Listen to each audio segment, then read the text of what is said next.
El corazón delator, de Edgar Allan Poe. Es cierto, siempre he sido nervioso, muy nervioso, terriblemente nervioso. Pero, ¿por qué afirman ustedes que estoy loco? La enfermedad había agudizado mis sentidos en vez de destruirlos o embotarlos, y mi oído era el más agudo de todos. Oía todo lo que puede oírse en la tierra y en el cielo. Muchas cosas oí en el infierno. ¿Cómo puedo estar loco entonces? Escuchen y observen con cuánta cordura, con cuánta tranquilidad les cuento mi historia.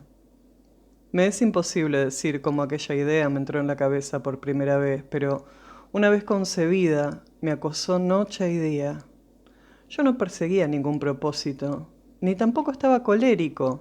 Quería mucho al viejo. Jamás me había hecho nada malo, jamás me insultó. Su dinero no me interesaba. Me parece que fue su ojo. Sí, eso fue. Tenía un ojo semejante al de un buitre, un ojo celeste y velado por una tela. Cada vez que lo clavaba en mí, se me helaba la sangre. Y así, poco a poco, muy gradualmente, me fui decidiendo a matar al viejo y librarme de aquel ojo para siempre. Presten atención ahora. Ustedes me toman por loco, pero los locos no saben nada. En cambio, si hubieran podido verme, si hubieran podido ver con qué habilidad procedí, con qué cuidado, con qué previsión, con qué disimulo me puse a la obra. Jamás fui más amable con el viejo que la semana antes de matarlo. Todas las noches, hacia las 12, hacía yo girar el picaporte de su puerta y la abría, oh, tan suavemente. Y entonces, cuando la abertura era lo bastante grande para pasar la cabeza, levantaba una linterna sorda, cerrada, completamente cerrada, de manera que no se viera ninguna luz, y tras ella pasaba la cabeza. Oh, ustedes se hubieran reído al ver cuán astutamente pasaba la cabeza. La movía lentamente, muy, muy lentamente, a fin de no perturbar el sueño del viejo. Me llevaba una hora entera introducir completamente la cabeza por la abertura de la puerta, hasta verlo tendido en su cama. ¿Eh? ¿Es que un loco hubiera sido tan prudente como yo? Y entonces, cuando tenía la cabeza completamente dentro del cuarto, abría la linterna cautelosamente, oh, tan cautelosamente, sí, cautelosamente iba abriendo la linterna, pues crujían las bisagras, la iba abriendo lo suficiente para que un solo rayo de luz cayera sobre el ojo de buitre. Y esto lo hice durante 7 largas noches, cada noche a las 12, pero siempre encontré el ojo cerrado, y por eso me era imposible cumplir mi obra, porque no era el viejo quien me irritaba, sino el mal de ojo. Y por la mañana, apenas iniciado el día, entraba sin miedo en su habitación y le hablaba resueltamente, llamándolo por su nombre con voz cordial y preguntándole cómo había pasado la noche. Ya ven ustedes que tendría que haber sido un viejo muy astuto para sospechar que todas las noches, justamente a las 12, iba yo a mirarlo mientras dormía. Al llegar la octava noche, procedí con mayor cautela que de costumbre al abrir la puerta. El minutero de un reloj se mueve con más rapidez de lo que se movía mi mano. Jamás antes de aquella noche había sentido el alcance de mis facultades, de mi sagacidad. Apenas lograba contener mi impresión de triunfo. Pensar que estaba ahí, abriendo poco a poco la puerta y que él ni siquiera soñaba con mis secretas intenciones o pensamientos. Me reí entre dientes ante esta idea y quizá me oyó porque lo sentí moverse repentinamente en la cama, como si se sobresaltara. Ustedes pensarán que me eché hacia atrás, pero no. Su cuarto estaba tan negro como la pez, ya que el viejo cerraba completamente las persianas por miedo a los ladrones. Yo sabía que le era imposible distinguir la abertura de la puerta y seguí empujando suavemente, suavemente. Había ya pasado la cabeza y me disponía a abrir la linterna cuando mi pulgar resbaló en el cierre metálico y el viejo se enderezó en el lecho, gritando: «¿Quién está ahí?». Permanecí inmóvil, sin decir palabra. Durante 1 hora entera no moví un solo músculo y en todo ese tiempo no oí que volviera a tenderse en la cama. Seguía sentado, escuchando, tal como yo lo había hecho noche tras noche, mientras escuchaba en la pared los taladros cuyo sonido anuncia la muerte. Oí de pronto un leve quejido y supe que era el quejido que nace del terror. No expresaba dolor o pena, oh no, era el ahogado sonido que brota del fondo del alma cuando el espanto la sobrecoge. Bien conocía yo ese sonido. Muchas noches, justamente a las 12, cuando el mundo entero dormía, surgió de mi pecho, ahondando con su espantoso eco los terrores que me enloquecían. Repito que lo conocía bien. Comprendí lo que estaba sintiendo el viejo y le tuve lástima, aunque me reía en el fondo de mi corazón. Comprendí que había estado despierto desde el primer leve ruido, cuando se movió en la cama. Había tratado de decirse que aquel ruido no era nada, pero sin conseguirlo. Pensaba, no es más que el viento de la chimenea o un grillo que chirrió una sola vez. Sí, había tratado de darse ánimo con esas suposiciones, pero todo era en vano.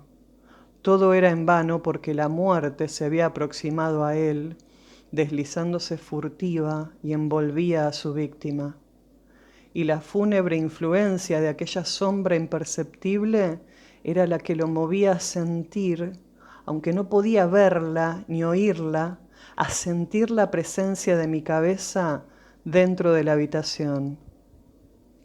Después de haber esperado largo tiempo, con toda paciencia, sin oír que volviera a acostarse, resolví abrir una pequeñísima ranura en la linterna. Así lo hice. No pueden imaginarse ustedes con qué cuidado, con qué inmenso cuidado, hasta que un fino rayo de luz, semejante al hilo de la araña, brotó de la ranura y cayó de lleno sobre el ojo de buitre. Estaba abierto, abierto de par en par, y yo empecé a enfurecerme mientras lo miraba. Lo vi con toda claridad, de un azul apagado, y con aquella horrible tela que me helaba hasta el tuétano, pero no podía ver nada de la cara o del cuerpo del viejo, pues como movido por un instinto, había orientado el haz de luz exactamente hacia el punto maldito. ¿No les he dicho ya que lo que toman erradamente por locura es solo una excesiva agudeza de los sentidos? En aquel momento llegó a mis oídos un resonar apagado y presuroso, como el que podría ser un reloj envuelto en algodón. Aquel sonido también me era familiar. Era el latir del corazón del viejo. Aumentó aún más mi furia, tal como el redoblar de un tambor estimula el coraje de un soldado, pero incluso entonces me contuve y seguí callado. Apenas si respiraba. Sostenía la linterna de modo que no se moviera, tratando de mantener con toda la firmeza posible el haz de luz sobre el ojo. Entretanto, el infernal latir del corazón iba en aumento. Se hacía cada vez más rápido, cada vez más fuerte, momento a momento. El espanto del viejo tenía que ser terrible. Cada vez más fuerte, más fuerte. ¿Me siguen ustedes con atención? Les he dicho que soy nervioso. Sí, lo soy. Y ahora, a medianoche, en el terrible silencio de aquella antigua casa, un resonar tan extraño como aquel me llenó de un horror incontrolable. Sin embargo, me contuve todavía algunos minutos y permanecí inmóvil, pero el latido crecía cada vez más fuerte, más fuerte. Me pareció que aquel corazón iba a estallar, y una nueva ansiedad se apoderó de mí. Algún vecino podía escuchar aquel sonido. La hora del viejo había sonado. Lanzando un alarido, abrí del todo la linterna y me precipité en la habitación. El viejo clamó una vez, nada más que una vez. Me bastó un segundo para arrojarlo al suelo y echarle encima el pesado colchón. Sonreí alegremente al ver lo fácil que me había resultado todo. Pero durante varios minutos el corazón siguió latiendo con un sonido ahogado. Claro que no me preocupaba, pues nadie podría escucharlo a través de las paredes. Cesó por fin de latir. El viejo había muerto. Levanté el colchón y examiné el cadáver. Sí, estaba muerto, completamente muerto. Apoyé la mano sobre el corazón y la mantuve así largo tiempo. No se sentía el menor latido. El viejo estaba bien muerto. Su ojo no volvería a molestarme. Si ustedes continúan tomándome por loco, dejarán de hacerlo cuando les describa las astutas precauciones que adopté para esconder el cadáver. La noche avanzaba, mientras yo cumplía mi trabajo con rapidez, pero en silencio. Ante todo descuarticé el cadáver. Le corté la cabeza, brazos y piernas.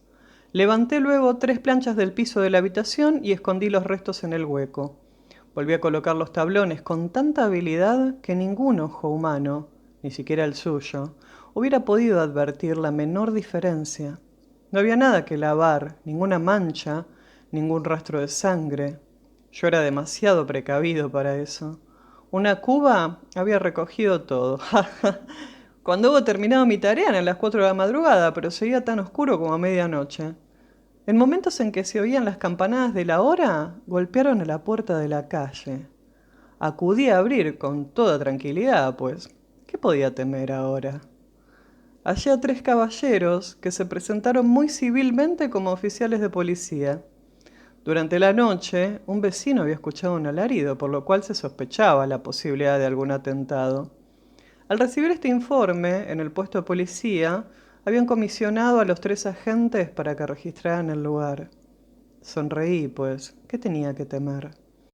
Di la bienvenida a los oficiales y les expliqué que yo había lanzado aquel grito durante una pesadilla. Les hice saber que el viejo se había ausentado a la campaña.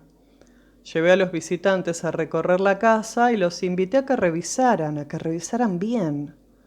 Finalmente, acabé conduciéndolos a la habitación del muerto.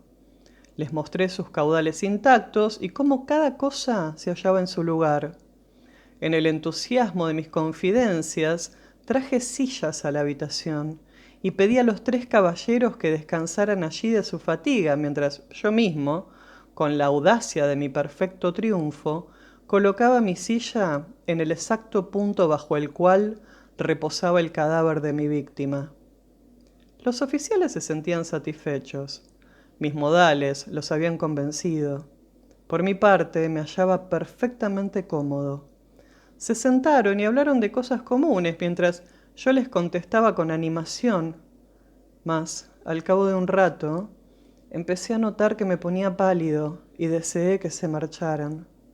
Me dolía la cabeza y creía percibir un zumbido en los oídos, pero los policías continuaban sentados y charlando.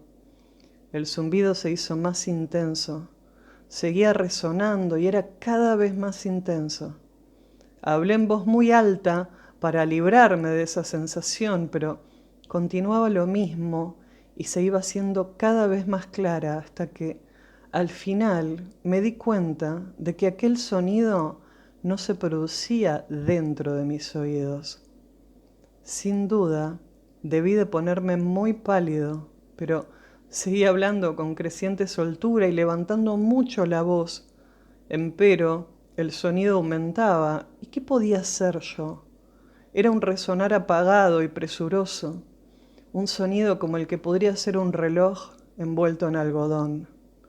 Yo jadeaba, tratando de recobrar el aliento, y sin embargo, los policías no habían oído nada. Hablé con mayor rapidez, con vehemencia, pero el sonido crecía continuamente. Me puse en pie y discutí sobre insignificancias en voz muy alta y con violentas gesticulaciones, pero el sonido crecía continuamente. ¿Por qué no se iban? Anduve de un lado a otro, a grandes pasos, como si las observaciones de aquellos hombres me enfurecieran, pero el sonido crecía continuamente. ¡Oh, Dios! ¿Qué podía hacer yo? Lancé espumarajos de rabia, maldije, juré. Balanceando la silla sobre la cual me había sentado, raspé con ella las tablas del piso, pero el sonido sobrepujaba todos los otros y crecía sin cesar, más alto, más alto, más alto. Y entre tanto, los hombres seguían charlando plácidamente y sonriendo. ¿Era posible que no oyeran? ¡Santo Dios! No, no, claro que oían, y que sospechaban, sabían, y se estaban burlando de mi horror. Sí, así lo pensé y así lo pienso hoy, pero cualquier cosa era preferible a aquella agonía. Cualquier cosa sería más tolerable que aquel escarnio. No podía soportar más tiempo sus sonrisas hipócritas. Sentí que tenía que gritar o morir. Y entonces, otra vez, escuchen, más fuerte, más fuerte, más fuerte, más fuerte. Basta de fingir, malvados, aullé. Confieso que lo maté. Levanten esos tablones, ahí, ahí, donde está latiendo su horrible corazón.